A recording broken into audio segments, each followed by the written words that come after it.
오늘 우리가 104장을 찬송을 불렀죠. 고도소서 임마누엘. 그 찬양은 12세기에 이제 만들어진 찬양입니다. 그리고 1800년도에 이제 이렇게 성공회에서 가사로 이렇게 작사한 그런 찬양을 우리가 부르고 있습니다. 참 쉽지 않은 찬송이었어요. 또 622장은 많은 성악가들이 하나님을 찬양하는 이제 독창으로 성악극 그런 곡이 여러분들 오늘 솔리스트로 여러분들이 하나님 앞에 찬양을 올려드렸습니다. 참 감격스러운 그런 찬양이죠. 우리가 성탄절을 맞이할 때면 우리는 인사를 어떻게 합니까? 메리 크리스마스 한번 하죠. 메리 크리스마스. 이 메리 크리스마스라는 말은 이제 내일 모레 우리가 메리 크리스마스가 되는데 이 즐겁고 기쁜 성탄이 되어서요. 이 메리라는 말은 기쁘다, 즐겁다는 뜻입니다. 그래서 이 크리스마스, 크라이스트, 예수 그리스도를 말하는 것이고 마스라는 것은 미사, 예배라는 뜻을 가지고 있어요. 그러니까 이 그리스도의 탄생을 축하하는 예배하는 자들이 하나님 앞에 영광 돌리고 기쁨으로 감격으로 우리가 고백하는 시간이 이 성탄의 이제 계절에 우리가 주님을 찬양하는 성도인 줄 믿습니다. 크리스마스는 예수님이 이 땅에 메시아로 오신 것을 기념하는 날이고 우리가 하나님 앞에 감격스러운 시간이에요. 따라서 합시다. 성탄은 하나님의 은혜입니다. 제가 누가복음 1장 1절부터 복음은 사실입니다. 1장 1절로 4절 말씀, 5절로 7절 말씀까지 우연은 없다고 말씀드렸죠. 지난주에 이제 8절부터 25절 말씀까지 인생의 기쁨은 하나님께 있다고 말씀드렸습니다. 오늘 우리는 성탄은 하나님의 은혜이다. 우리가 지금 유난히 조용한 성탄절을 보내고 있습니다. 또 국가적으로 참 어려운 혼란한 때이잖아요. 여러분 기도하시기 바랍니다. 세상에는 가짜 뉴스가 너무 많아요. 우리는 그러한 것에 우리는 눈도 막고 귀도 막고 하나님 앞에 부르짖어 기도하는 거야. 하나님은 살아계신 줄로 믿습니다. 하나님은 살아계신 하나님 이 땅을 고쳐주시고 이 땅을 다스려 주시고 우리 한국 역사 속에 하나님이 간섭하셔서 정말로 평화로운 아름다운 민족의 순교의 피가 흐르는 우리 대한민국도 여러분 기도해 주시기 바랍니다. 예수 그리스도의 오심은 기독교의 시작이고 구원의 시작이라는 거예요. 그래서 예수님은 이 땅에 오심으로 역사가 시작된 것입니다. 그래서 우리는 히스토리, 그 사람 이야기라는 말이 히스토리야. 우리 역사가 그 사람 이야기, 어떤 사람입니까? 예수 그리스도의 이야기인 줄 믿습니다.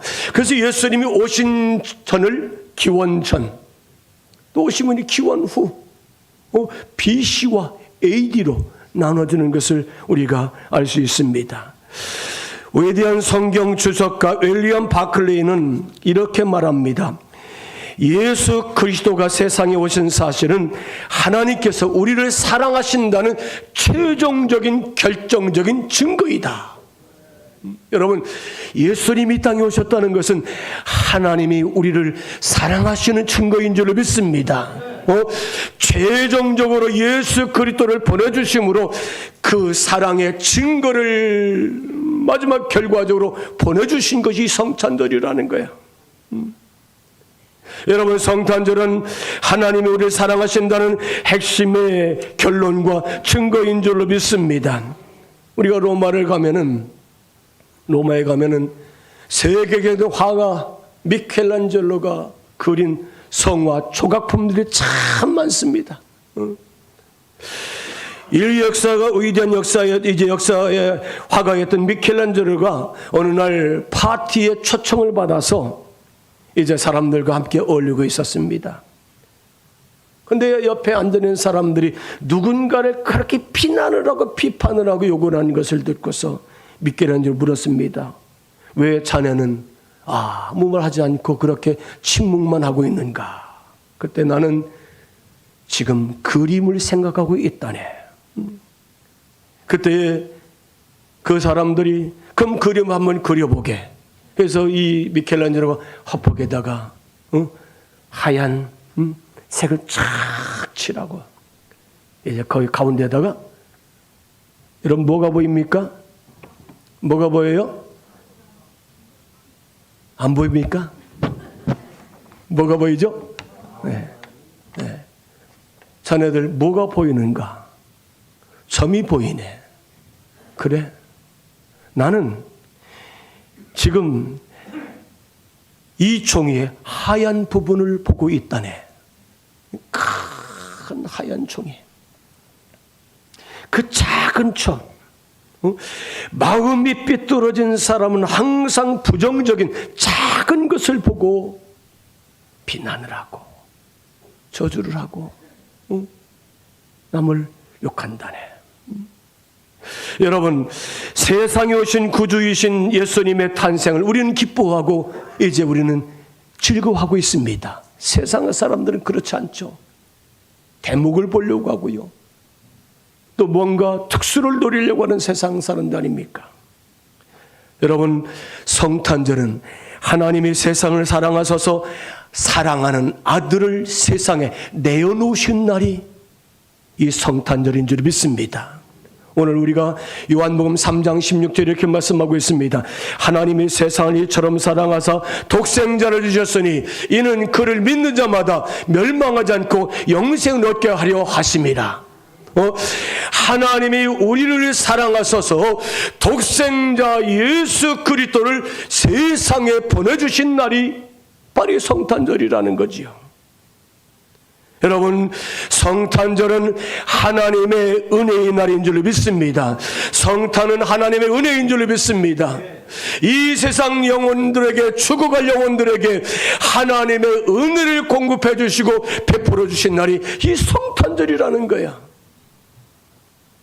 우리는 해마다 12월 25일만 성탄절이 아니라 하나님의 은혜의 삶을 사는 우리 모든 성도들마다 1년 365일 평생 동안 영원히 우리는 성탄절의 삶을 살아내는 귀한 믿음의 사람이 되시길 바랍니다. 여러분, 하나님의 은혜는 낮고 작은 자를 통해서 구원하셨다는 사실을 믿습니까? 요셉은 다윗의 사손입니다. 그러나 요셉은 주목받을 만한 것이 없어요. 그는 가난한 목수였습니다. 그는 보잘것이 없는 인생이었습니다. 그러나 하나님께서 사랑하니까 마리아에게 하나님의 은혜가 입혀준 줄을 믿습니다. 28절에 이렇게 말씀하고 있습니다. 그에게 들어가 이르되 은혜를 받은 자여 평안할지어다 주께서 너희와 함께 하시도다 하니 30절 내가 하나님께 은혜를 입었느니라. 은혜를 입은 자여.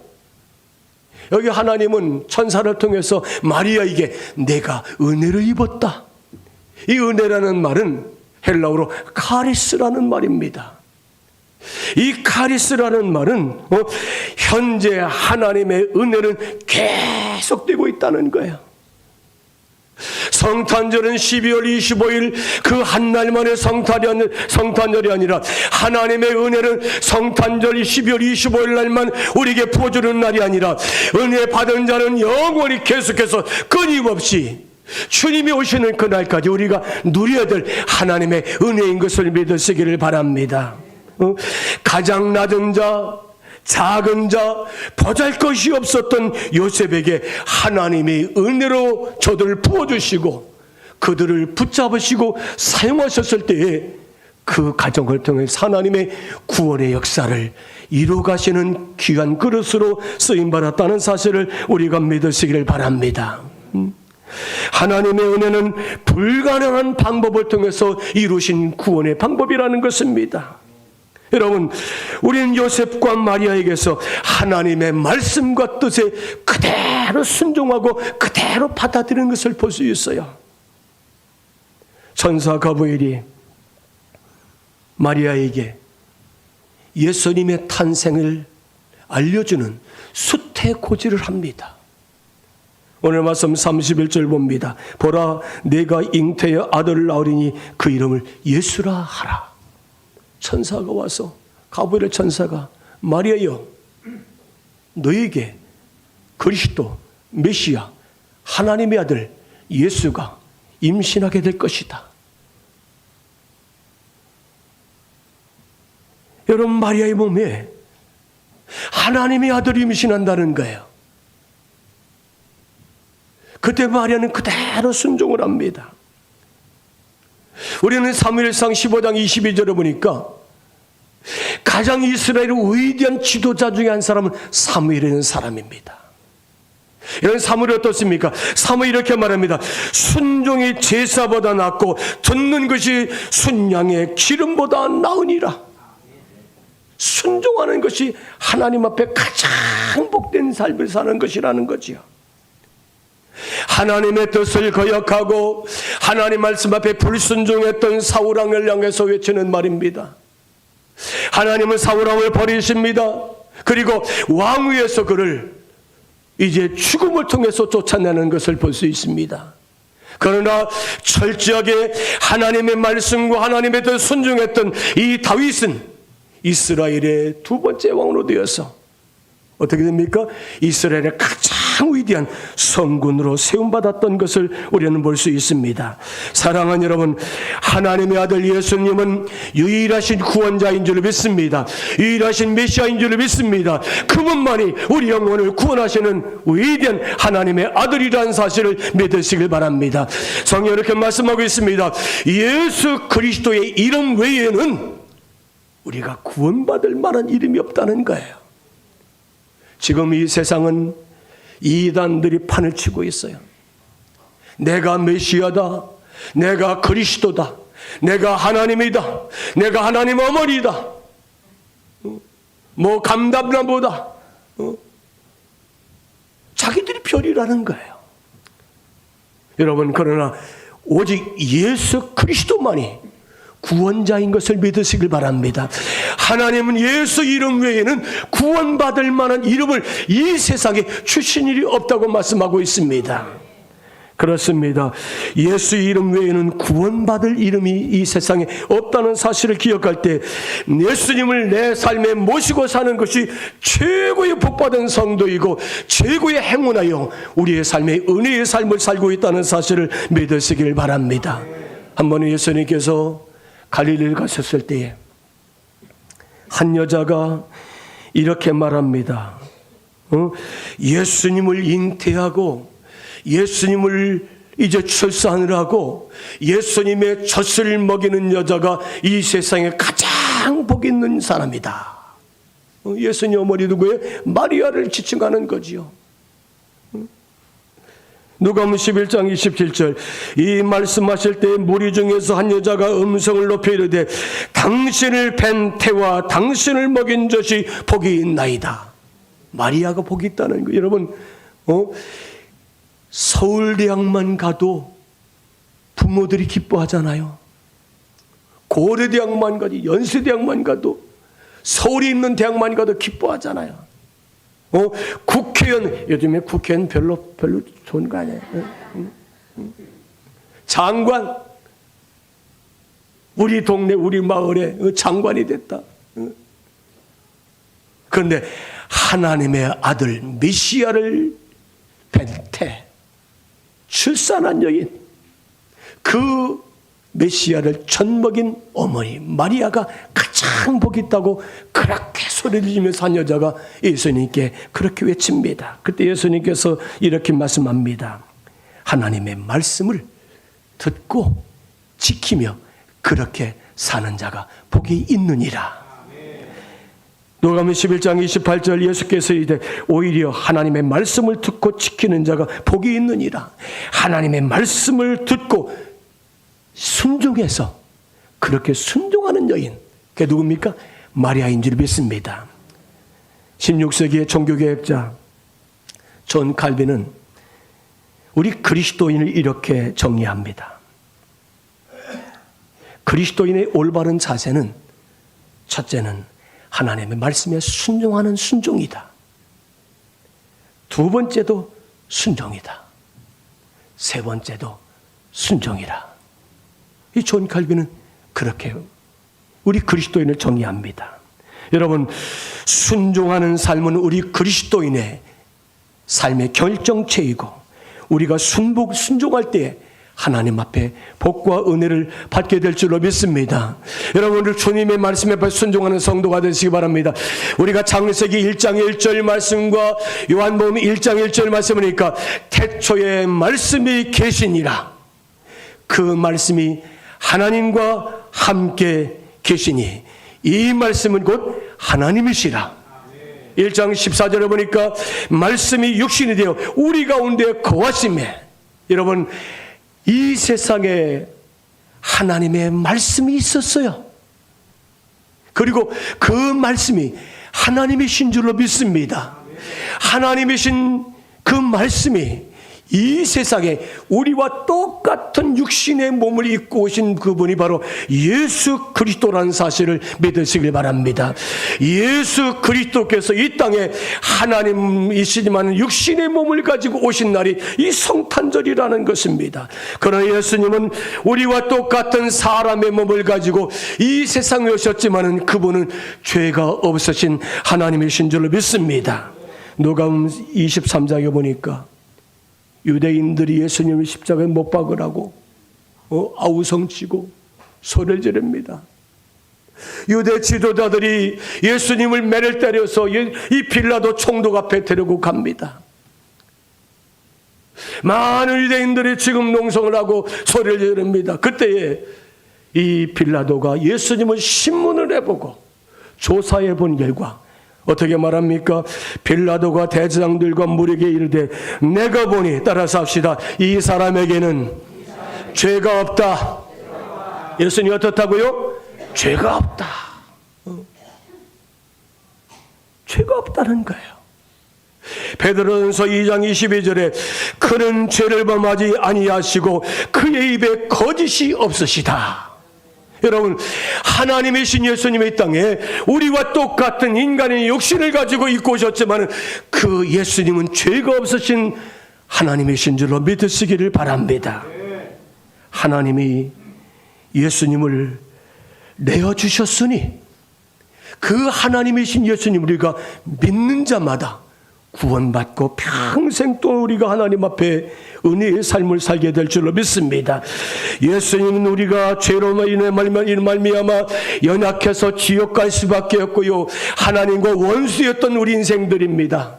그러나 예수님 아직 우리가 죄인 되었을 때에 십자가의 죽으심으로 우리의 죄를 용서해 주시고 하나님이 우리를 사랑하신다는 사랑의 확증을 주신 줄로 믿습니다.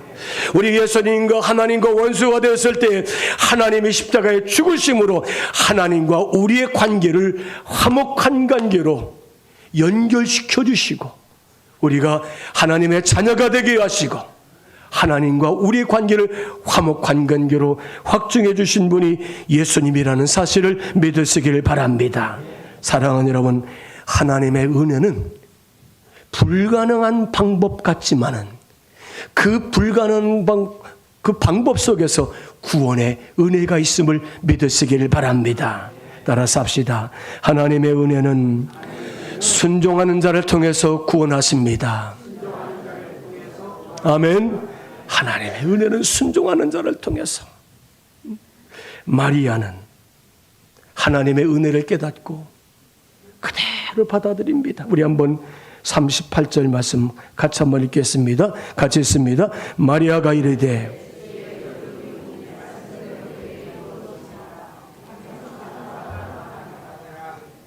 마리아가 주님, 나는 주님의 여종입니다.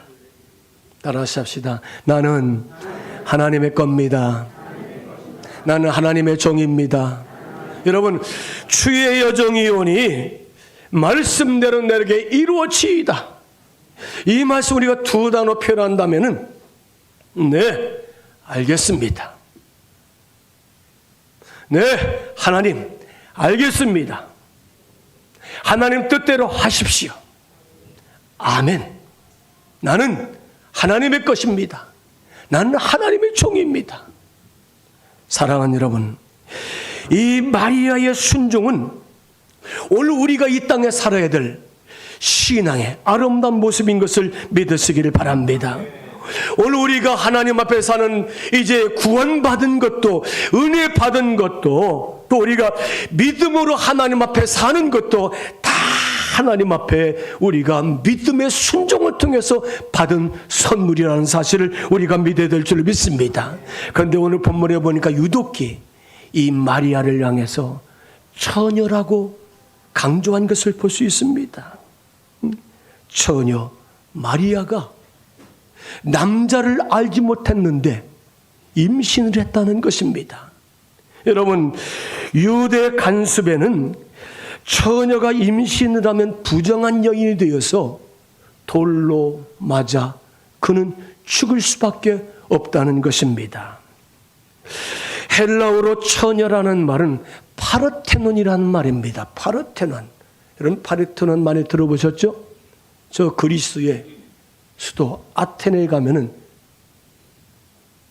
랜드마크죠. 파르테논 신전이 언덕 위에 아주 웅장하게 서 있는 것을 볼 수 있습니다. 이 파르테논이라는 말은 미혼녀, 소녀, 처녀라는 뜻을 가지고 있습니다. 헬라어로 그리스어로서 이제 파르세노나스라는 말인데 젊은 처녀 여자를 가리키는 것이 바로 파르테논 신전의 의미인 것을 알 수 있습니다. 그래서 이 파르테논 신전은 아테네의 수호신은 이 파르테나를 모신 가장 신성한 곳이라는 거예요. 더러운 여인이 아니라 가장 깨끗하고 신성하고 이제 소녀, 미혼녀, 남자를 알지 못한 여인을 그래서 파르테논이라. 처녀의 신전, 처녀 아테나 이제 신전을 하고, 그래서 맑고 깨끗한 사람을 처녀라고 우리가 표현하지 않습니까? 여러분, 이 마리아는 이 처녀로서 임신을 했기 때문에 지금 굉장한 위험한 지경에 빠져 있는 것을 볼 수 있습니다. 그러나 마리아는 하나님께서 쓰시겠다고 할 때 주의 여정이 오니 하나님의 말씀대로 내게 이루어지기를 원합니다 라고 순종한 줄로 믿습니다. 마리아는 위험에도 자신의 몸을 하나님께 순종으로 내어드리는 것이 믿음이라는 사실을 믿습니다. 사랑하는 여러분, 이 성탄절을 맞이하면서 우리 모든 성도들마다 나는 하나님 앞에 어떠한 믿음을 가지고 순종하며 나를 하나님 앞에 드리기를 원하십니까? 우리는 하나님 앞에 순종했던 마리아가 오늘 저와 여러분이 되시기를 바랍니다. 예수님께 드릴 순종은 예수님께 드릴 가장 최고의 선물이라는 사실을 우리가 믿으시길 바랍니다. 주님께 순종하는 것은 나의 전부이시고 내게 가장 의미 있는 최고의 선물이라는 사실을 믿으시길 바랍니다. 요한복음 14장 14절에 1장 14절 이렇게 말씀하고 있습니다. 우리가 그의 영광을 보니 아버지의 독생자 영광이요 은혜와 진리가 충만하더라. 사랑하는 여러분, 예수 그리스도가 이 땅에 오심으로 이 세상에 하나님의 은혜가 충만한 줄로 믿습니다. 성탄절은 예수님이 찾아오신 최고의 은혜를 이 세상 모든 사람들이 받아 누리고 있다는 사실을 믿습니다. 하나님의 아들이신 예수 그리스도를 우리의 마음에 모시고 살 때에 우리는 하나님이 다 책임져 주신다는 거예요. 그렇게 믿습니까? 우리가 창세기 22장을 보면은 아브라함이 눈에 넣어도 안 아플 이삭을 하나님께서 번제로 드리라는 것입니다. 여러분, 얼마나 이 아브라함이 기다렸습니까? 100세에 얻은 아들, 아내 사라도 아브라함도 정상적인 방법을 가지고는 자식을 낳을 수 없는 아브라함과 사라가 아닙니까? 하나님의 은혜로 주신 아들이에요. 22장 2절 내 아들 내 사랑하는 독자 이삭을 내게 번제로 드려라. 번제가 어떤 제사입니까? 불로 태워서 향기를 가지고 하나님 앞에 예배하는 것이 번제예요. 번제의 제물로 드리라는 것입니다. 이삭의 번제의 사건은 왜 하나님께서 이 백세의 늦은막한 너의 아주 귀한 아들을 하나님께 번제로 드리라고 하셨을까요? 하나님은 아브라함에게 아브라함아 저 하늘을 바라봐라. 저 수많은 별과 같이 너와 네 자손들을 번성케 하고 충만하게 될 것이다. 이렇게 약속하셨어요. 저 바다의 모래를 봐라. 저 바다의 모래같이 네 자손들을 번성케 하고 충만할 것이다. 그렇게 하나님이 약속하셨는데 그 백세에 얻은 아들 이삭을 하나님께서 번제로 드리라는 것입니다. 창세기 22장 1절 그 일 후에 하나님이 아브라함을 시험하시려고 하나님께서 아브라함을 시험하십니다. 22장 9절 그의 아들 이삭을 결박하여 제단 나무에 올려놓고 아브라함이 이삭과 함께 모리아산에 올라가서 제단을 쌓고 나무를 올려놓고 이삭을 결박을 해서 칼을 들어서 이삭을 잡으려고 합니다. 이 결박한다는 말의 의미는 히브리어로 아케다라는 말이에요. 아케다라는 것은 나를 하나님 앞에 드린다는 것입니다. 아케다.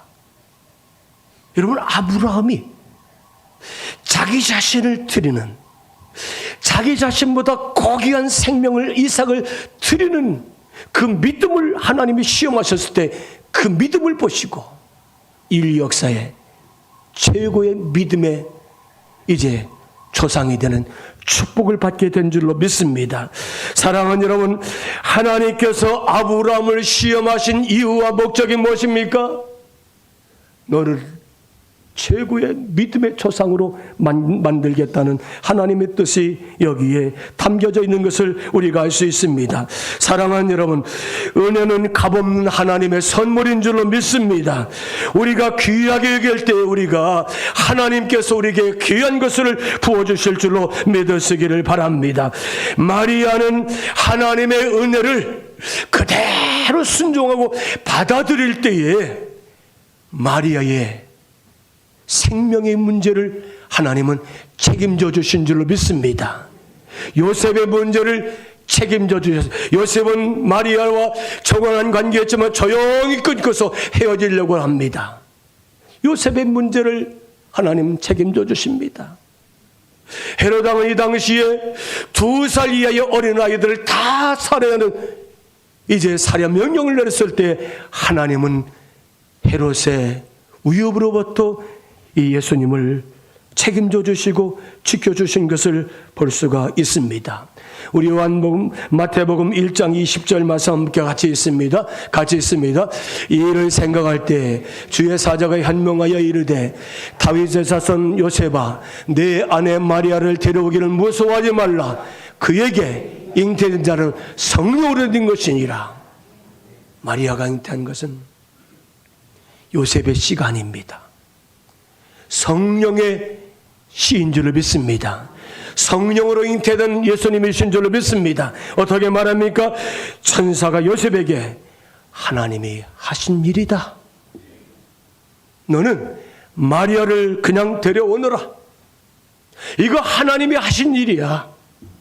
두려워하지 말아라. 하나님이 하신 일이니까 너는 마리아를 그냥 데려오너라. 사랑하는 여러분, 이 성탄절에 하나님의 은혜와 사랑이 흘러가는 성탄절이 되시길 바랍니다.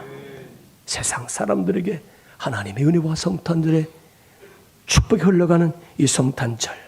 현대 선교의 아버지 윌리엄 캐리는 구두를 수선하는 수선공이었습니다.